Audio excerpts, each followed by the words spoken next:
Hey everyone, Matt Bromiley here from Managed Defense, and today I'm excited to be talking with you about how we in Managed Defense have dealt with this particular threat. Without a doubt, ransomware is probably one of our most prolific and customer concerning threats that we receive. We get questions about this daily from our customers. They're often concerned about detections. What do we have in place? What are we capable of doing? What are we not capable of doing?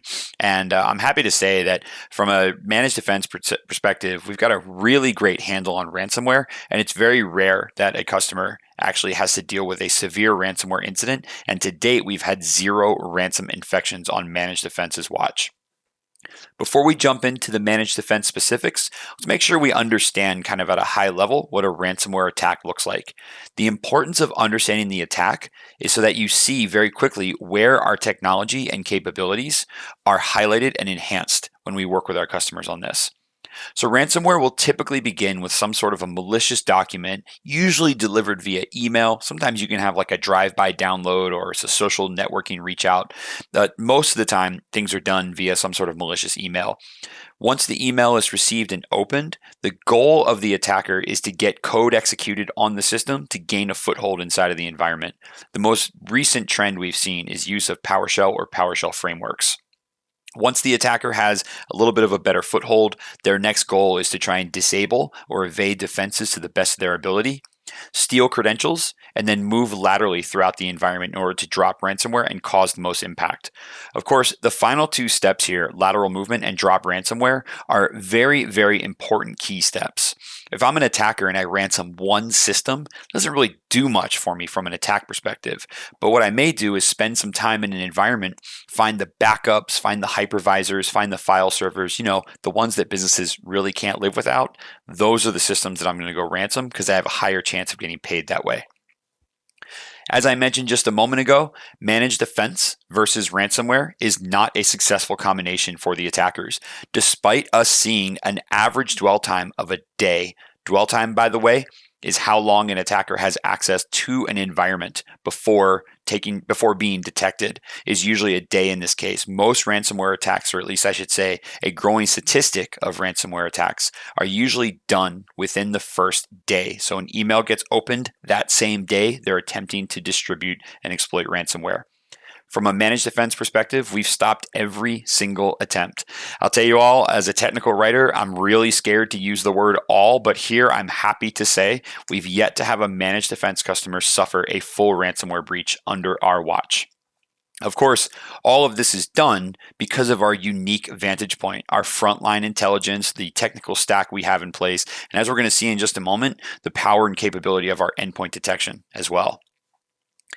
The really big goal, or the thing for you to keep in mind as we think about managed defense versus ransomware, is our visibility from both a cross-global customer perspective as well as a technology perspective as well. So having the capability and power of incident response, plus our managed defense client base, plus a top to bottom tech stack that includes email, endpoint, network, and intelligence means we really have a ridiculous amount of telemetry into observing and helping block and defend against these particular types of attacks.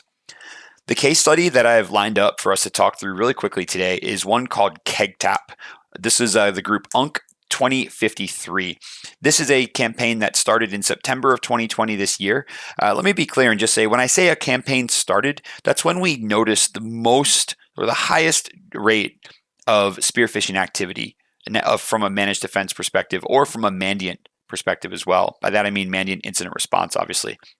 And if we see something at a statistically high rate in managed defense and or a statistically high rate in IR, we're able to bring that intelligence across the wire and share that to make sure that we are developing indicators, we are protecting our customers to the best of our ability. In this case, for KEGTAP or UNC 2053, we saw both. We saw an uptick in incident response cases responding to this type of attack, and we saw an uptick at the managed defense side of things as well. This all started with a really, really significant number of emails being detected across a broad range of industries and geographies. Let me just be clear and say that when I say we see an email uptick against broad industries and geographies, I'm not talking a couple thousand, I'm talking hundreds of thousands, if not millions of emails without really any targeting behind them. This means we can't narrow it down to a sector. This means we have to tell all of our customers, hey, watch out, we see something coming down the wire. We immediately in Managed Defense launched a community protection event, which is a heightened state of awareness and provides even more technical details back to our customers. We observed multiple malware families being deployed, most of the time within 24 hours of compromise. We had some cases, and there's some great technical blog posts out there that show a breach time of about 2 hours from email to full ransom. Of course, at the Managed Defense side, we worked very closely with ETP, network, endpoint detections to get things in place. And as I mentioned, not a single Managed Defense customer has suffered a full ransom attack. This campaign has actually continued into December 2020. I'm happy to say, as of this recording, we haven't seen any recent attacks come through. I'm hoping it stays that way, but our CPE is still open for our concerned customers. Now, none of this would be possible without the capabilities of endpoint security protection. We've got a 99.97 accuracy rate against ransomware via regularly updated signatures, detections, and capabilities. And I want to highlight 3 of those capabilities here for you today.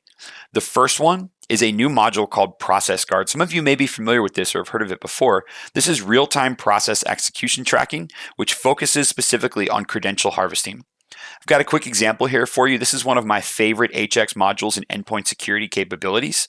This is actually monitoring and watching where credentials live in memory, which is typically within only a couple of well-known processes.